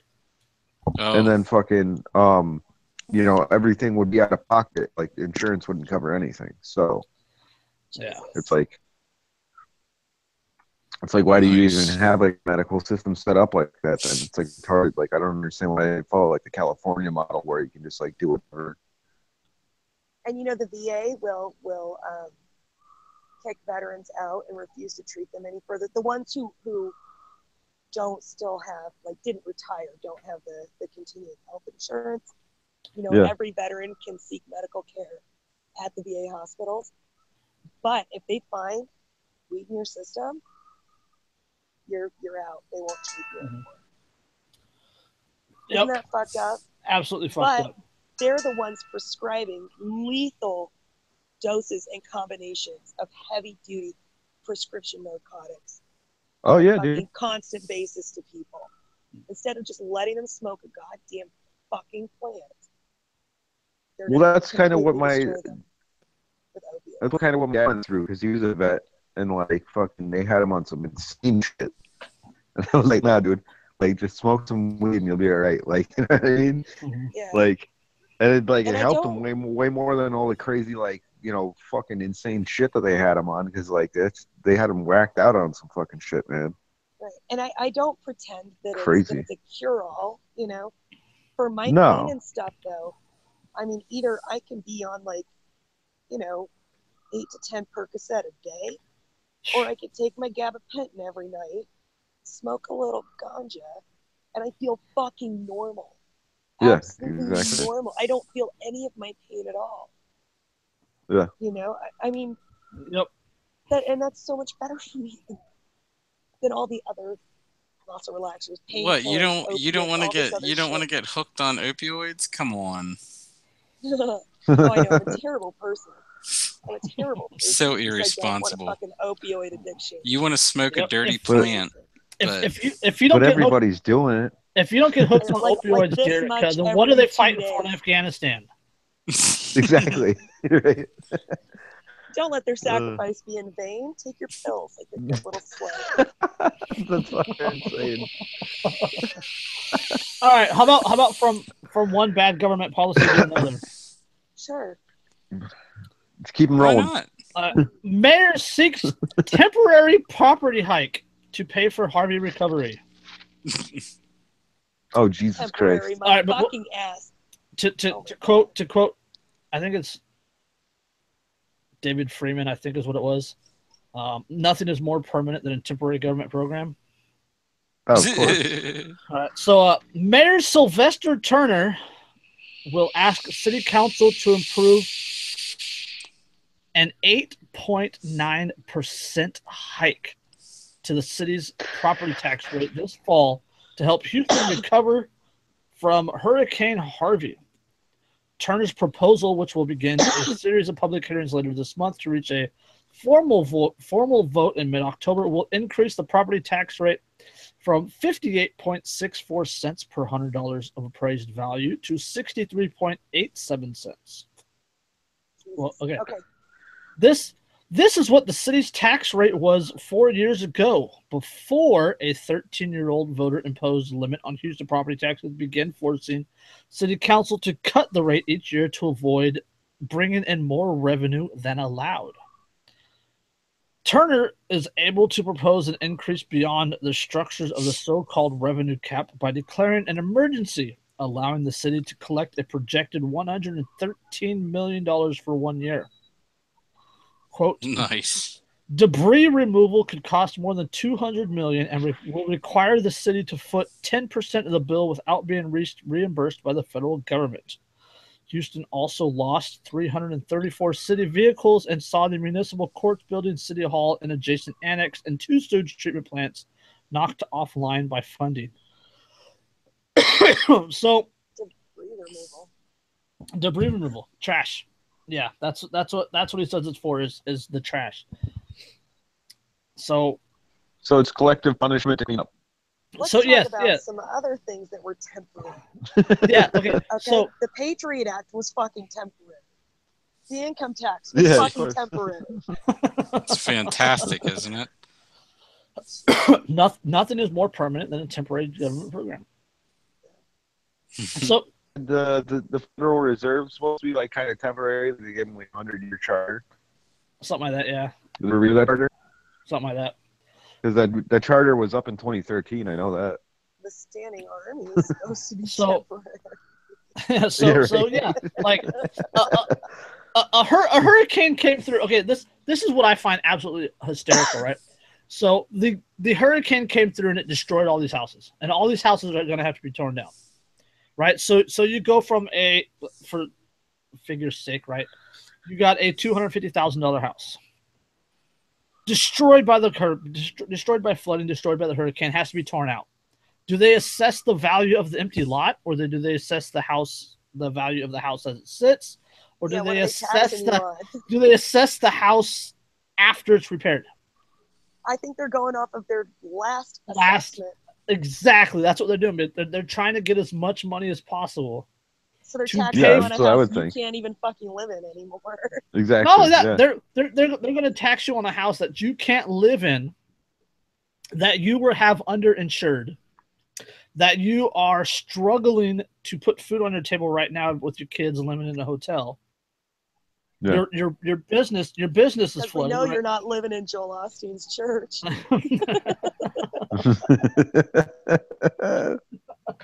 Yeah. Not unless you can fill this collection plate. That's right. Rinse due, bitches. Hey, let me see you walk on water, and then I'll let you in my church. Walking through water isn't good enough. Walking through water to get here, that doesn't count. Yeah, no, hell no. So yeah, people are still paying their mortgage because they still have the loan, right? And now the state wants to tax them on a house that doesn't exist anymore for all intents and purposes, and that they still have a mortgage on. Yeah, let's just pile on to the misery that you're already enjoying. Yeah. That's what this does. They got it. Yep.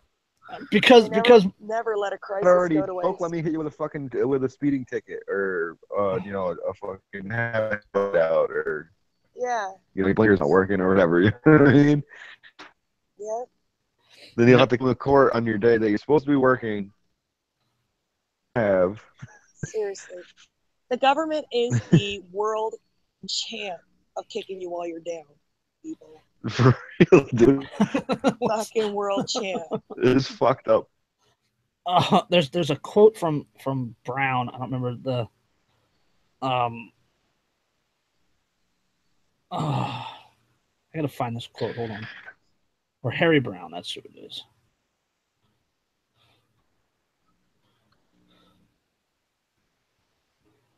Dead air. The hate crime. Hey, calm down. Somebody start singing Frere Jacques or some shit. Frere Jacques. All right. Harry Brown said, government cripples you, then hands you a crutch and says, see, if it weren't for us, you couldn't walk. Right. Yep. That's exactly what it is here. Like, right, we covered it before. Both your legs, give you a wheelchair, and then pat themselves on the back for making you mobile. Yeah, congratulations, you can walk. All right, you can get around now. Don't worry, we're going to tax you and make people, pay for handicap ramps on the sidewalk. Congratulations. It's fucked up because, like I said, it's a collective punishment for something that you didn't even do. It's just a fucking act of nature that you suffered.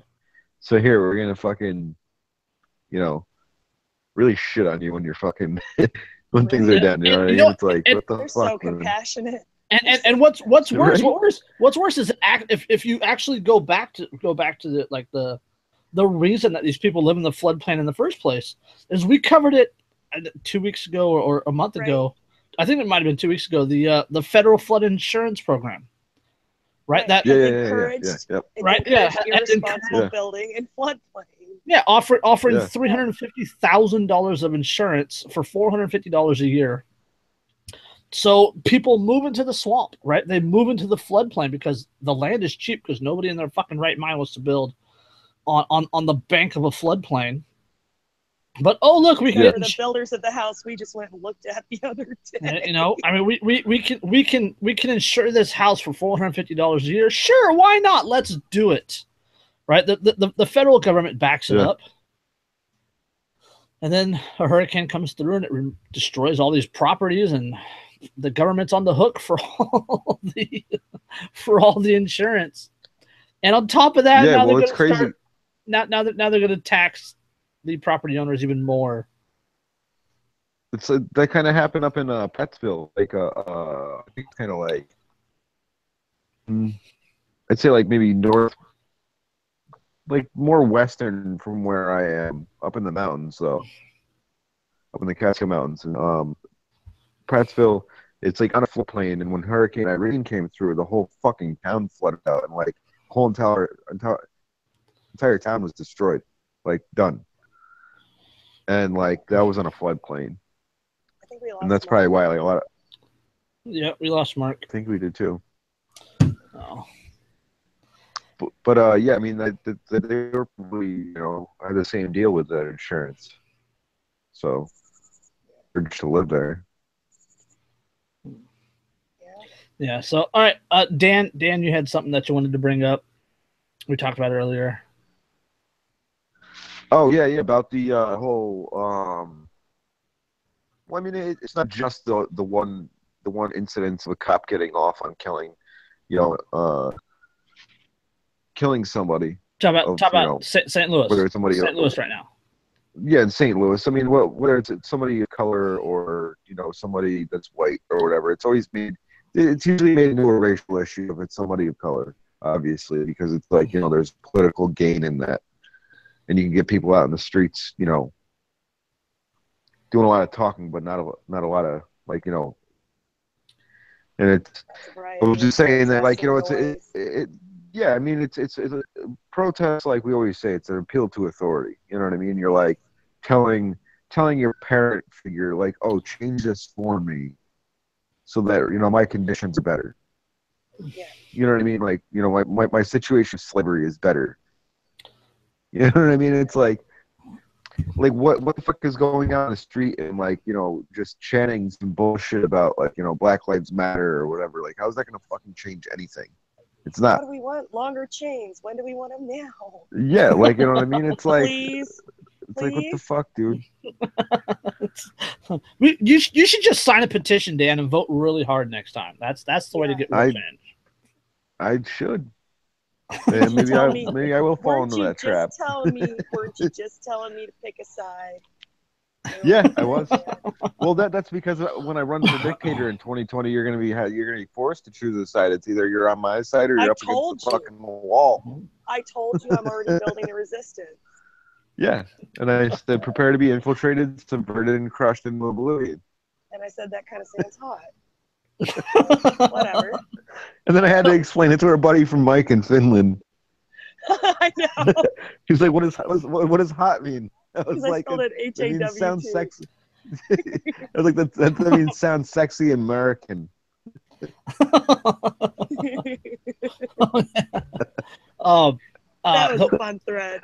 But what you're getting at is phonics translation and shit.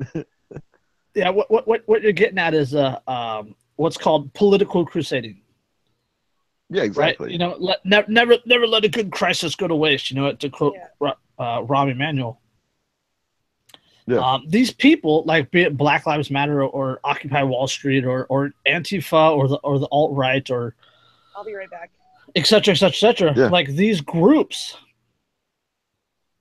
try to influence, right? I mean, through whatever they're doing, through their protests, through their media, through petitions, through whatever, they're trying to influence the government in a way that forces what they want on everyone else.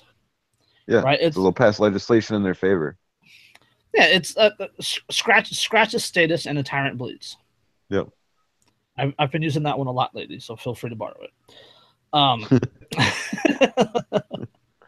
But it's political crusading, right? And it's no different. It's absolutely no different than what led to prohibition, or what led to women's suffrage and the civil rights movement, things like that.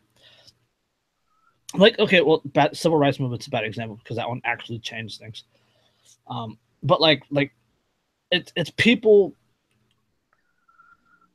using their subjective morality as a standing point or a keystone to try and force what they want on everyone else. Right? You can't It's get a collectivist ideal. Yeah, you can't get more status than that, right? You cannot get more authoritarian than that right there. No, and it's the whole thing is it's one of those things where it's tough because it's like people don't understand that, like, you know, you do have operating without state, and you can just, you know, figure out solutions of, you know. All right, Dan, you got robot voice, man. Yeah, you got really digital, Dan. You got robot. You're going in and out. Yeah. No, that's all right. He's being a little dick right now. We'll assume that it was something really profound. Yeah. Well, like usual, right? Right. No, I was just saying that, like, it's one of those things with these groups that, like, you know, like Jason was saying, like, that they like to have their morality legislated upon everybody else because of what their views are on everything. And, you know, they don't understand that it's well, probably because they've never really questioned anything other than what they've been taught, and is to go through, you know, government avenues for solutions on things that, you know, could be addressed voluntarily and could be not only addressed voluntarily, but like the majority of these groups' gripes, right? BLM, Antifa, and alt-right, and the people in St. Louis that are protesting right now, like the like 99% of their gripes are as a result of government. Right. Yeah. Right. Exactly. That's what I'm saying. They don't realize that. It's not white people. It's fucking cops. Mm-hmm. Yeah. And instead of rallying against the entity that is the cause of these problems, no, and instead they're seeking to change the entity. Yeah. Exactly. You know, they're trying to change cancer by making it a different cancer. Yeah. Right. Well, maybe if it's not pancreatic, it won't kill me. Yeah. You know what I mean? Like, yeah, because liver works so much better. Yeah. It's totally healthy if it's liver cancer. Yeah. Yeah. Let's cure cancer and give everyone diabetes instead. That's totally the answer. Yeah.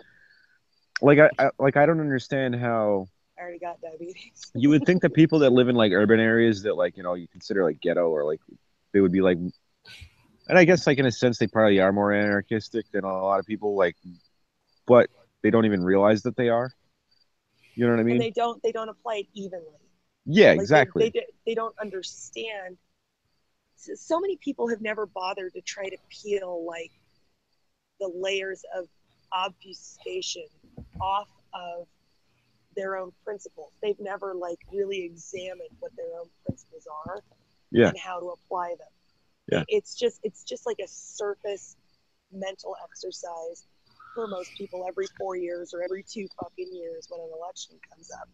Yeah. They never bother to think, you know, why do I have a problem with this policy or with this politician? What is it that I don't like about what they're saying? Why does it bother me? Okay, is there anything about what I do support that also falls in this category that I've just never noticed before? You know, I'd like people, they don't make the connection. Right, they don't examine it. They don't even try. Like, way too few people engage in any kind of inner reflection and examination anymore. Nobody fucking does. Well, if you want to talk about that on a fucking on a spiritual level, in terms of going inward and doing examination or reflection, people are terrified of that probably the most out of anything. You know what I mean? Because it's like it took me a lot. It took me a lot of years to go into that one. Yeah, it is. I mean, you got to be a brave motherfucker to face yourself, honestly. But you know, that's like the best thing you could ever do for yourself. To be quite honest, because that's where all the answers are. And I'm not even talking about examining who you are and if you're a good person and all that kind of stuff. Well, I mean, like in terms of like questioning your beliefs. Yeah, exactly. Yeah, what do you fucking believe in? That's a little easier to examine than what kind of person you are. Yeah. You know, like that's a little less threatening. What do you believe in? I mean, Yeah. Well, see, some people. I don't know. That's why, like, my buddy was like brought up the whole thing about like brutalism and how he's lost a lot of friends and family members because he's just like, you know, brutal about the truth and whatnot. And I'm like, you know, everybody is receptive to a different kind of approach. You know what I mean? I was like, so you gotta have to have different tools in your bag to use against, like, you know, not to use against people, but like, you know, to try to, you know, break that you know, shell that they've kind of built around their mind.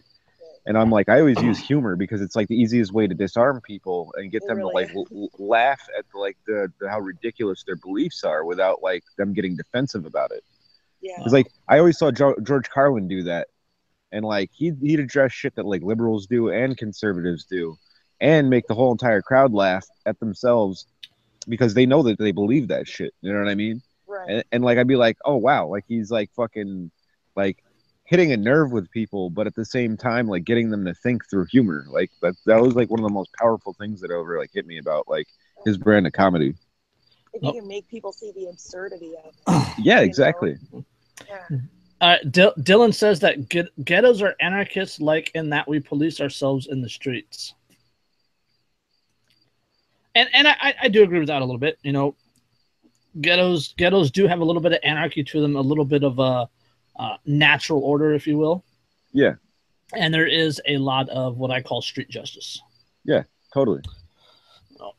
Well, and there's a lot of lawlessness too. You know what I mean?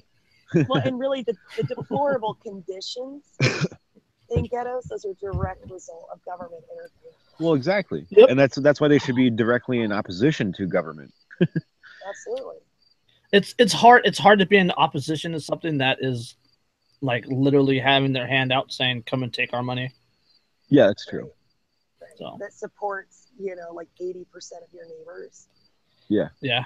Well, see, that's the whole thing is when she said, like Derica said, they apply it unevenly because they'll sell drugs or whatever, right? Which is like an anarchist, like, you know, agorist thing to do, right? Black markets, gray markets. Yeah. So they'll do that, but then they'll go to the government for handout policies like welfare and things like that, and produce more kids so they can get more welfare and use use the system, which is a statist form of thinking. Right. You know what I mean? So it's not applied evenly. Right. And they'll vote for the politician who says they're going to come in and clean up crime. Or they're going to come in and clean up the neighborhood. Fucking clean up your own goddamn Exactly. That's what I'm saying. Plant a garden in that empty lot where that condemned building got pulled down, you know? That's why I always give that one dude credit in Detroit who started that like gardening, like urban gardening program to teach the black youth how to like garden, getting them into something other than like teach them how to grow food. Sell drugs and kill each other. You know what I mean? Yeah. Guerrilla gardening. Skill. Yeah. Guerrilla gardening. Look that one up. That is absolutely. And there was another dude in Philadelphia who had like horses or something, and he was like teaching black youth to learn how to train horses and like, you know, take care of them and things like that, teach them responsibility through that work. Yeah.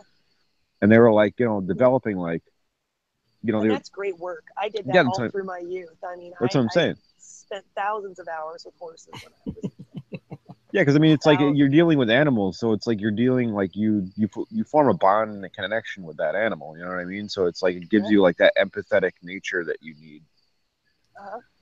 Yeah, and the nice thing about horses is they're big enough to tell you to go fuck yourself.